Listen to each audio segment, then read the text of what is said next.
Assalamualaikum warahmatullahi wabarakatuh, sahabat pembelajar. Jumpa lagi dalam Bincang PPS dan Kumham episode Corporate University. Kali ini narasumber kita adalah Widya Suara langsung dari PPSDN itu sendiri, Bapak Arisman. Selamat pagi, Pak. Assalamualaikum. Pagi, Pak. Waalaikumsalam warahmatullahi wabarakatuh. Sehat, Pak? Alhamdulillah sehat. Alhamdulillah, makasih sudah bisa bergabung sama kita pagi ini, Pak. Oke, seperti yang kita ketahui, Pak, sejak 2019 itu Kementerian Hukum dan HAM, pada tepatnya Desember, Pak ya, sudah mencanangkan Kementerian Hukum dan HAM Corporate University. Nah, dan ini sebenarnya sebelum ada Kemenkumham ini, kita sudah tahu bahwa ada Telkom dan PLN yang sudah lebih dahulu menerapkan strategi corporate university ini di lembaga atau instansi mereka. Tapi sebenarnya tidak hanya PLN dan Telkom saja, itu banyak kementerian lain, lembaga-lembaga pemerintahan, ataupun BUMN, atau bahkan swasta sendiri, sudah banyak menerapkan corporate university ini. Tapi jujur mungkin sebagian besar orang atau sebagian besar pegawai kita sendiri masih belum begitu paham mengenai apa itu corporate university. Nah, kira-kira Bapak perkenan menjelaskan ke kita supaya kita ini lebih paham, Pak, apa itu corporate university. Karena masih banyak yang ngira ini kampus, Pak. Corporate university itu belajar langsung atau kayak kampus gitu, Pak. Nah, mohon pencerahannya nih, Pak. Aku ini awalnya itu berasal dari praktek-praktek pelatihan pembelajaran yang ada di perusahaan-perusahaan yang ada di Amerika sana. Sekitar era tahun 90-an kurang lebih seperti itu muncul di sana. Munculnya ini ditandai dengan 3 fenomena besar, Pak. Yang pertama yang kita kenal munculnya arus globalisasi, terus seiring dengan munculnya membanjirnya para pekerja yang memiliki pengetahuan dan intelektualitas yang tinggi, dan kedua fenomena inilah yang melahirkan yang namanya learning organization atau organisasi pembelajar yang menjadi cikal bakalnya corporate university ini. Saya akan jelaskan satu persatu. Globalisasi ditandai dengan, kita tahu, tidak ada lagi batasan antar satu negara. Arus perputaran informasi, bisnis yang begitu dinamis, sehingga melahirkan koneksi antar negara itu semakin cepat, semakin mudah.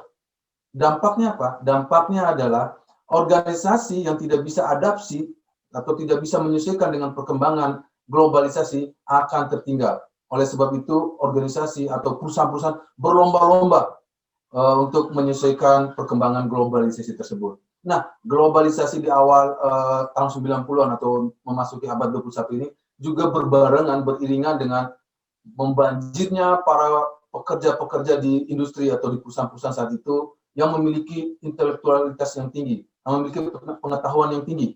Sehingga ini berdampak terhadap perusahaan tersebut akan mengubah cara manajemen atau gaya kepemimpinannya. Kalau zaman dulu sebelumnya pemimpin itu di lingkungan birokrasi, di lingkungan perusahaan itu, awalnya mereka menggunakan gaya kepemimpinan sistem komando. Apa yang diperintahkan diikutin oleh para karyawan. Karyawan dianggap ada pelaksana semata.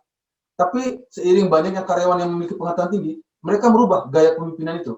Akhirnya mereka melibatkan seluruh karyawan-karyawan itu berpartisipasi untuk mengambil suatu keputusan atau kebijakan untuk kemajuan organisasinya. Nah, globalisasi, terus fenomena yang kedua tadi yang baru saya sampaikan adalah membanjirnya para pekerja yang memiliki pengetahuan yang tinggi ini menyebabkan atau berdampak terhadap yang namanya organisasi pembelajar. Ya, organisasi pembelajar atau learning organisasi ini dicetus oleh Peter Senge namanya, ya. Beliau mengatakan bahwa keunggulan suatu perusahaan atau organisasi itu diukur dari kecepatan belajar. Jadi kalau mau berhasil, kalau mau unggul organisasi kita harus siapa yang paling cepat dalam belajar, siapa yang paling cepat dalam belajar. Oleh sebab itu dia katakan bahwa tidak ada lagi, katanya dia, batasan untuk belajar. Kita tahu pada saat itu di perusahaan-perusahaan itu yang diikutkan pembelajaran hanyalah pada level-level tertentu, katakanlah para pimpinan-pimpinannya. Seperti itu. Nah, saatnya, katanya beliau, semua orang yang ada dalam organisasi itu harus ikut belajar. Bagaimanapun caranya, dimanapun katanya. Nah, tujuannya apa? Tujuannya adalah untuk membawa organisasi lebih maju ke depan. Nah, inilah yang menjadi cikal bakal Korpu, learning organisasi. Yang konsep disampaikan oleh Peter Senge. Apa itu learning organisasi? Jadi organisasi yang mampu mendorong individu di dalamnya. Ya, saya ulangi, organisasi yang mampu mendorong individu di dalamnya untuk terus belajar dan belajar. Ya, sehingga para individu tersebut mampu mendorong organisasi ke arah pencapaian visi atau pencapaian kinerjanya. Jadi saya ulangi, jadi organisasi yang mampu mendorong dan memfasilitasi semua pegawai, karyawan untuk sama-sama belajar, untuk semuanya ikut berpartisipasi dalam belajar. Nah, cikal bakal inilah yang diterjemahkan di BPSDM ini, ya, menjadi salah satu implementasi adalah rumah belajar. Tujuannya apa? Agar semua pegawai, agar semua insan pengayoman, ya, bisa belajar di mana saja, kapan saja. Nah, kita menyiapkan rumah belajar, pimpinan kita sudah menyiapkan fasilitas ya untuk learning organisasi ini dalam bentuk wadah menggunakan teknologi informasi agar semua orang bisa belajar di rumah belajar. Silakan orang pegawai kita yang ada di Papua, yang ada di Aceh, tidak perlu lagi datang ke BPSDM. Silakan klik rumah belajar di situ. Kalau mereka misalnya ingin mempelajari tentang pemasyarakatan, tinggal klik pemasyarakatan. Di pemasyarakatan, misalnya di pegawai Bapas, tinggal klik di Bapas. Akan keluar semua materi belajar, sumber belajar, bahkan e-learningnya akan bisa diikuti di situ. Tinggal dipilih.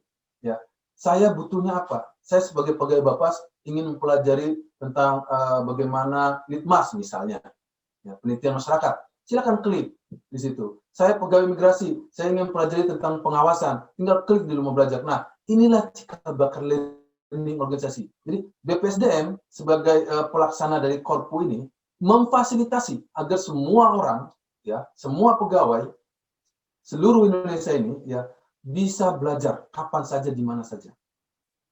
Agar konsepsi Peter Senge tadi, atau organisasi pembelajar, jadi semua orang ikut belajar. Kurang lebih seperti itu konsep dari Korpu itu. Namun, itu sejak dari awalnya dari perusahaan. Nah, masuk ke birokrasi juga telah diwadahi, Pak. Diwadahi dalam dasar hukum.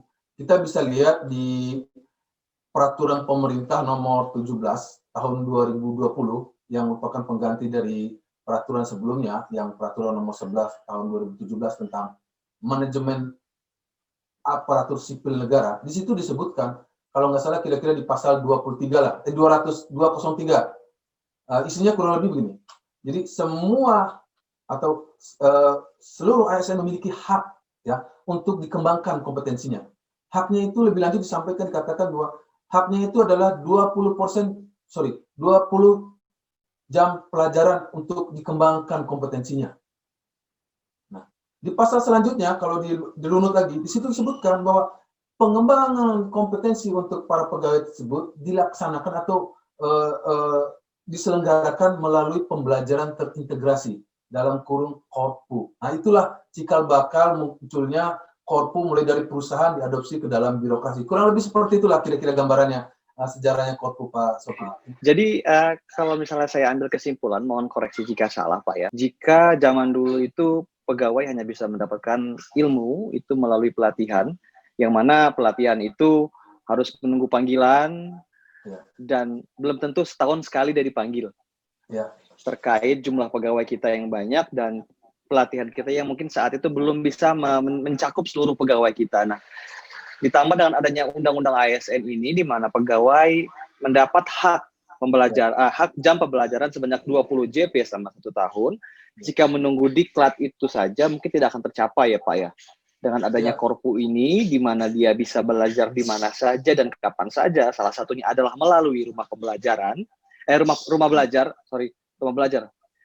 di mana dengan adanya salah satu dari Korpu ini adalah rumah belajar, itu disiapkan oleh BPSDM Hukum dan HAM, maka kemungkinan jam pembelajaran ini bisa tercapai. Izin. Iya, itu betul sekali Pak Sofi. Jadi karena kita mengadopsi Korpu, core-nya Korpu adalah learning organisasi, semua orang bagaimana organisasi bisa memfasilitasi atau mendorong pegawai untuk belajar, jelas strategi kita salah satunya adalah membuat rumah belajar Kumham sebagai wadah. Betul sekali Pak Sofi, itulah wadahnya agar implementasi dari konsep Korpu tadi diterapkan di tempat kita atau di Kementerian Hukum dan HAM. Seperti itu Pak Sofi. Betul Pak. Jadi materi-materi dari 11 unit diawali dengan kemarin sudah dicanangkan langkah pertama adalah membuat modul best practice untuk setiap unit 11 unit eselon 1 kita. Itu langkah awalnya. Kedepannya akan banyak variasinya, akan ada. Misalnya pembelajaran melalui video akan keluar nanti, akan kita buat video-video pembelajaran tentang imigrasi, tentang pemasyarakatan, dan seterusnya. Kita akan membuat daftar menu lah kalau di makanan, Pak Sofi. Oh, iya, Jadi, betul, Pak. di daftar makanan, silakan memilih makanan kesukaannya. Ibarat analoginya seperti itu. Saya petugas imigrasi, saya sebagai petugas di penjaga pintu utama atau P2U, saya membutuhkan tentang pelatihan atau materi tentang dasar-dasar pengamanan, misalnya begitu. Di situ tinggal klik akan keluar. Saya akan mengikuti diklat secara mandiri. Inilah bedanya. Kalau dulu Pak Sofi, kalau peserta diklat dipanggil, dia suka tidak suka harus ikut diklat ini. Iya. Ya. Itulah muncul istilah adanya namanya korban perintah. Nah, itu kan dia sebenarnya tidak ingin, ya, tapi karena perintah dari pimpinan dia mengikuti diklat. Diklatnya bisa saja PK Bapak, yang tidak relevan dengan kebutuhan dia, keinginan dia. Jadi itu kita balik. Jadi BPSDM bukan memanggil orang untuk diklat, tapi orang yang akan memilih kebutuhan diklat sesuai kebutuhan yang dia inginkan. Jadi ibarat kata seperti itu. Daftar menu makanan. Iya. Tinggal pilih Pak ya. Nah, selain rumah belajar Kumham ini, apakah kita bisa implementasikan Korpo ini melalui media-media lain, Pak? Misalnya nih Pak, ada webinar Zoom tentang pengembangan kompetensi peneliti, pembimbing kemasyarakatan atau tentang keimigrasian, webinar atau Zoom. Nah, itu kira-kira apakah bisa termasuk Korpo atau tidak, Pak? Ya, jadi banyak model pembelajaran. Jadi banyak model pembelajaran dari Korpo ini. Jadi mungkin saya akan jelaskan apa sih sebelum saya ke sana Pak Sofi, saya akan jelaskan dulu apa itu Korpo ya, biar nanti kita runut bagaimana implementasi selanjutnya. Ya, benang merahnya adalah Korpo itu adalah suatu strategi. Ingat, suatu strategi ya, strategi untuk mempercepat, mengakselerasi ya pengembangan kompetensi pegawainya. Ya, saya ulangi, adalah suatu strategi untuk mengakselerasi pengembangan kompetensi pegawainya supaya inline itu atau istilah kerennya sekarang sering disebut bahwa supaya link and match katanya, inline, link and match. Intinya adalah serasi dan selaras dengan pencapaian kinerja organisasinya. Dalam hal ini pasti merujuk pada pencapaian kinerja dan pasti bermuara pada pencapaian visi dan misi organisasinya. Dengan pencapaian itu diharapkan tidak ada lagi kesenjangan antara apa yang dilakukan oleh BPSDM sebagai pelaksana atau penyelenggara pengembangan SDM dengan apa yang diharapkan oleh organisasi induk. Corporate University itu fungsinya sangat luas, ya. Tidak hanya menyelenggarakan diklat selesai, tidak. Tapi Korpo itu harus memahami dulu, tadi sudah disampaikan, harus memahami dulu strategi organisasi induknya. Ya, apa tujuan organisasi induknya tadi? Tadi sudah disampaikan, apa organisasi induknya ingin membuat kue rasa stroberi, terus rasa asam, manis, dan seterusnya, katakanlah begitu analoginya. Korpo ini harus menerjemahkan dulu apa kebutuhan organisasinya. Terus dia mengidentifikasi siapa pegawai-pegawai yang akan dikembangkan. Jadi manajemen pengembangan kompetensi inilah yang ada di Korpo. Jadi tidak hanya sebatas menyelenggarakan. Ya, jadi seperti itu tadi sudah saya jelaskan.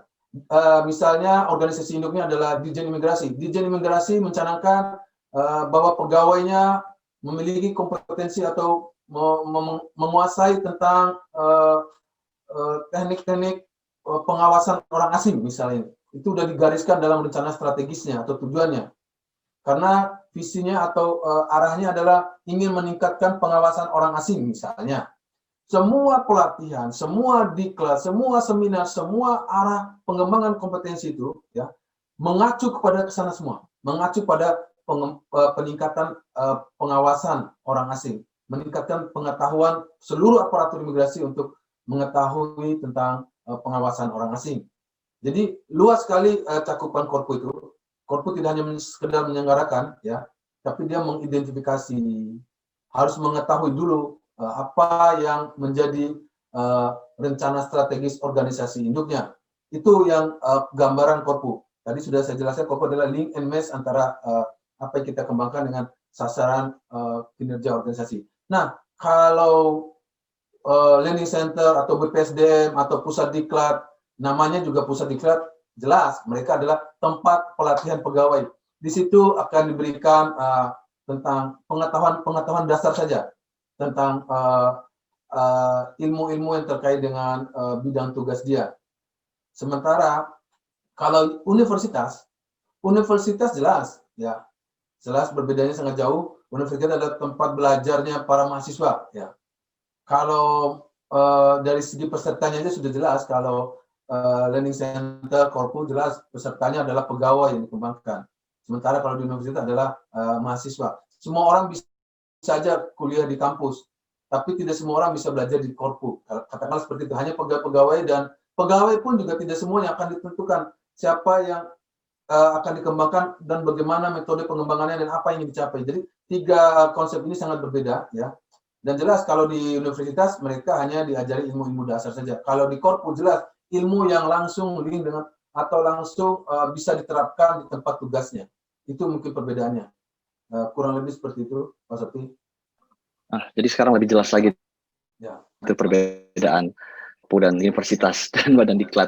Karena kan seperti yang kita tahu juga di BPSDM ini ada 3 badan diklat, Pak, ya, Kepri, Sulawesi Utara, dan Jawa Tengah. Nah, Pak, tadi sudah disebutkan bahwa Korpu itu adalah strategi pengembangan kompetensi pegawai, yang mana strategi tersebut adalah untuk mengakselerasi pengembangan kompetensi pegawai supaya inline, link and match dengan arah pencapaian tujuan strategis organisasi. Nah, untuk Kementerian Hukum dan HAM ini, strategi pengembangan kompetensinya itu yang seperti bagaimana, Pak?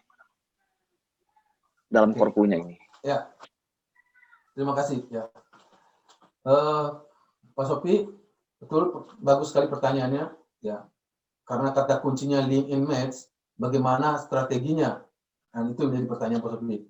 Ya, tentunya banyak strategi yang diterapkan, tapi saya akan menjelaskan strategi utama yang pada umumnya diterapkan oleh korpu-korpu yang lainnya, baik di BUMN maupun di instansi pemerintah.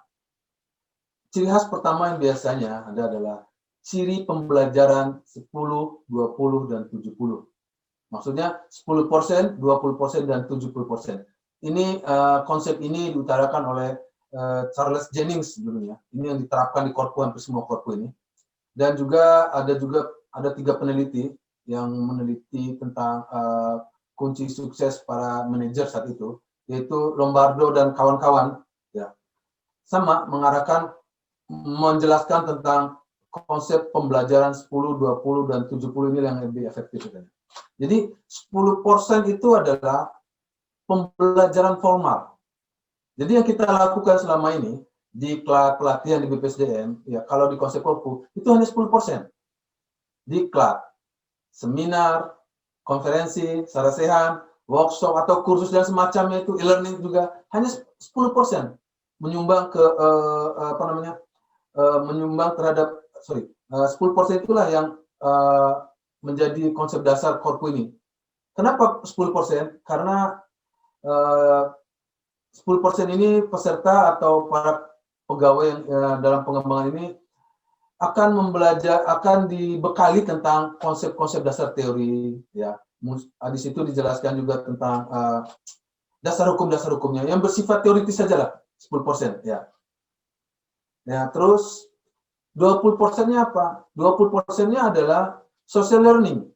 Apa itu social learning? Yaitu pembelajaran dengan orang lain, prinsipnya seperti itu. Jadi kalau yang 10% dari Widya Suara ke pegawainya, kalau yang 20% sesama pegawai saling belajar. Pegawai bisa belajar dengan temannya, pegawai bisa belajar dengan pimpinannya, pegawai bisa belajar dengan para ahli di luar misalnya. Nah, itulah namanya social learning. 20% porsinya untuk ini. Dan lumayan cukup besar. Di kita juga kita mulai mengembangkan komunitas belajar namanya. Komunitas belajar COP singkatannya. community of practice yang sudah dilaksanakan oleh beberapa teman-teman kita yang ada di Balai Diklat.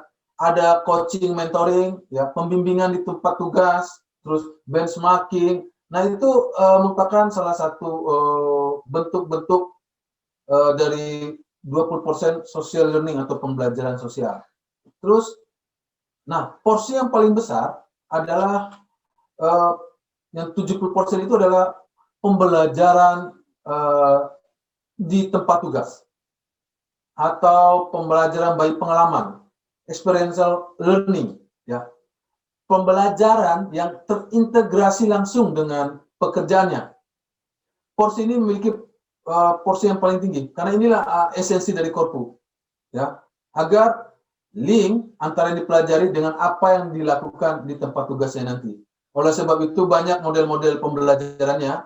Contoh-contoh pembelajarannya bisa saja pegawai ditugaskan di tempat tugas yang baru, ya, atau kita sering, ya, diberikan tugas-tugas menantang agar dia bisa memiliki pengalaman di tempat tugas yang baru, atau magang atau praktek kerja, ya, misalnya saya sebagai pegawai di bidang keuangan, saya ingin mendalami tentang keuangan, saya bisa belajar ditempatkan kurang lebih sekian waktu dalam waktu tertentu untuk belajar keuangan di Kementerian Keuangan misalnya.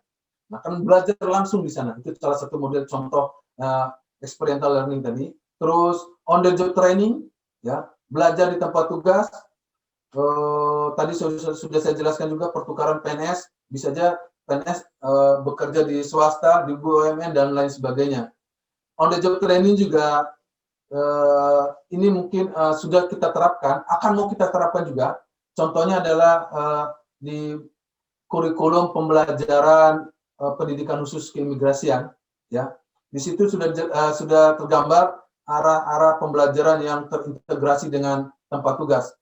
Kalau Pak Sopi bisa lihat di kurikulumnya bahwa kurikulum pendidikan khusus keimigrasi itu sekarang, ya, 10 pembelajaran teori cuma 1 minggu di kelasnya.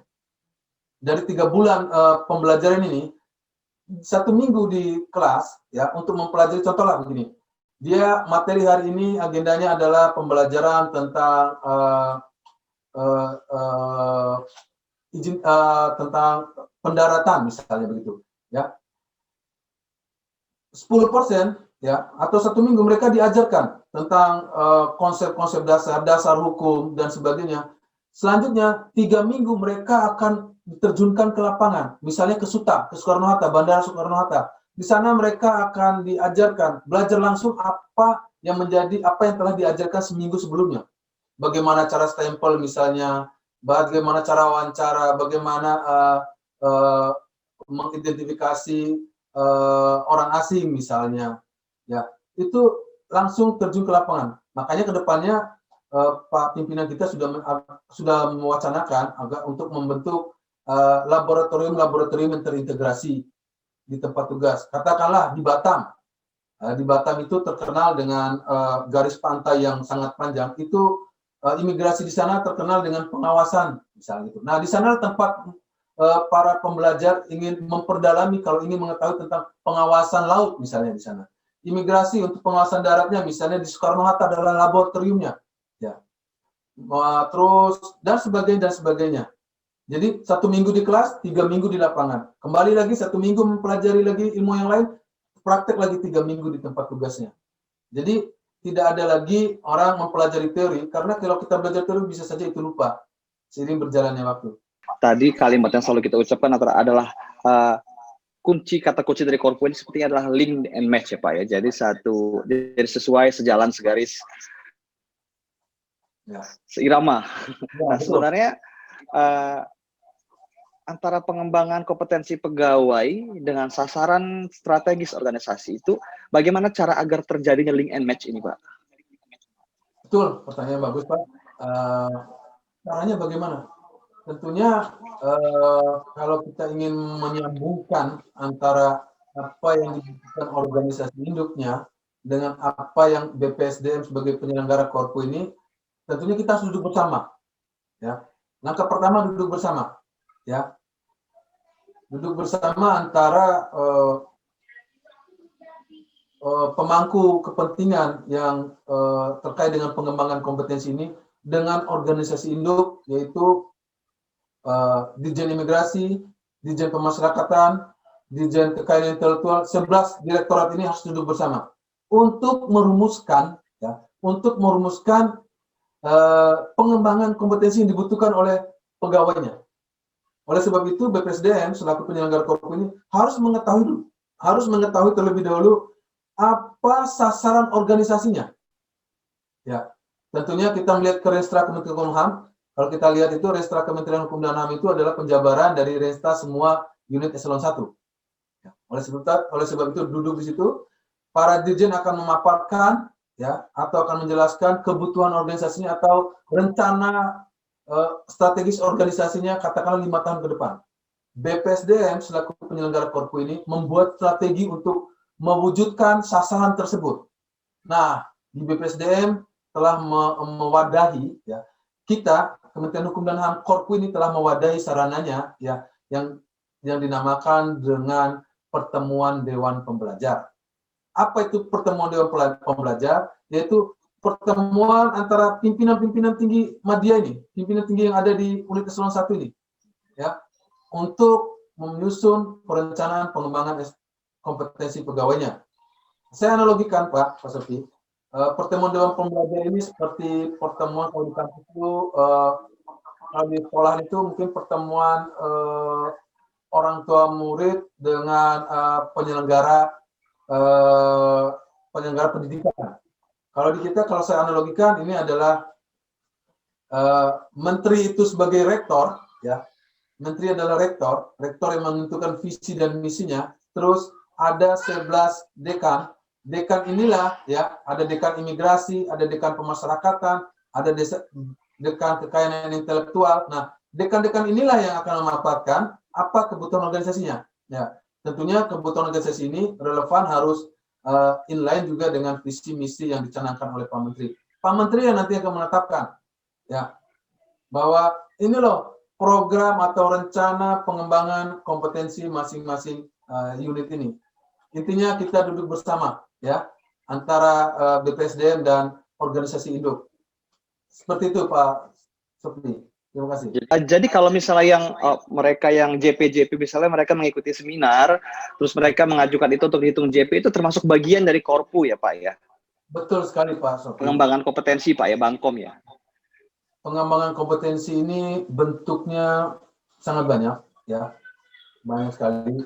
Kita mengadopsi bentuk-bentuk pengembangan kompetensi yang ada di organisasi profit oriented, itu di perusahaan-perusahaan, ya. Tapi intinya Pak, adalah Korpu ini adalah 70% adalah pembelajaran di tempat tugasnya. Pembelajaran langsung di lapangan yang terintegrasi langsung dengan tempat tugasnya. Baik pengalaman, sehingga dia langsung merasakan, ya. Dia bisa tidak hanya sekedar teori hafalan yang nanti sekedar pada saat itu mungkin dia ingat, setelah keluar dari ruang kelas dia lupa lagi. Nah itu Pak Sofi, intinya adalah 70% dia belajar di tempat tugas, belajar di mana saja, kapan saja, ya, dengan menggunakan berbagai fasilitas. Tugas BPSDM lah sebagai penyelenggara ini memfasilitasi, menyiapkan, ya, menyiapkan agar terbentuk, ya, yang namanya learning organisasi pembelajar sebagai cikal bakal Korpu.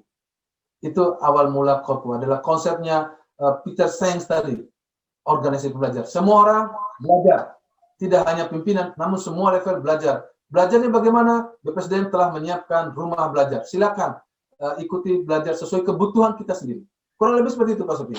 Ya. Jadi kalau ada pepatah, tutuplah ilmu sampai negeri Cina, sekarang kita tambahkan, tutuplah ilmu dari tempatmu bekerja. Bapak izin, terima kasih informasinya. Semoga nanti informasi kita sebarkan ke kawan-kawan ini dapat mencapai atau dapat ditonton oleh rekan-rekan yang di UPT di daerah-daerah, supaya dengan adanya virtual meeting, interview ini kita bisa menambah ilmu kawan-kawan di satu kementerian atau mungkin kementerian lain bisa juga nonton ini. Siapa Pak? Ya, terima kasih Pak Sofi. Saya sudah ada pesan untuk sahabat pembelajar Pak, izin? Ya.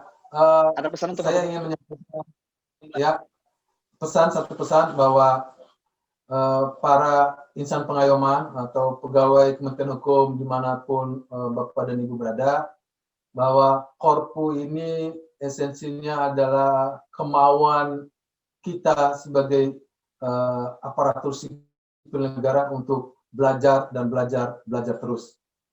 BPSDM akan memfasilitasi Bapak dan Ibu untuk belajar. Belajar tidak harus di BPSDM, belajar di mana saja, kapan saja. Itu yang bisa saya sampaikan, Pak Sofi. Terima kasih, Pak Sofi. Ya, Terima kasih, Pak. Tuh, sahabat belajar, dengarkan tuh semangat dari Pak narasumber kita hari ini. Jangan belajar hanya nunggu diperintah. Belajar itu kapan aja sambil kerja, di mana, di luar dengan kawan-kawan, saat bekerja, belajar dengan pelatihan, semuanya bisa. Ya, izin Bapak, pamit. Terima kasih. Lain kali kita sambung kembali. Ya. Salam belajar, Bapak. Assalamualaikum warahmatullahi wabarakatuh. Waalaikumsalam warahmatullahi wabarakatuh.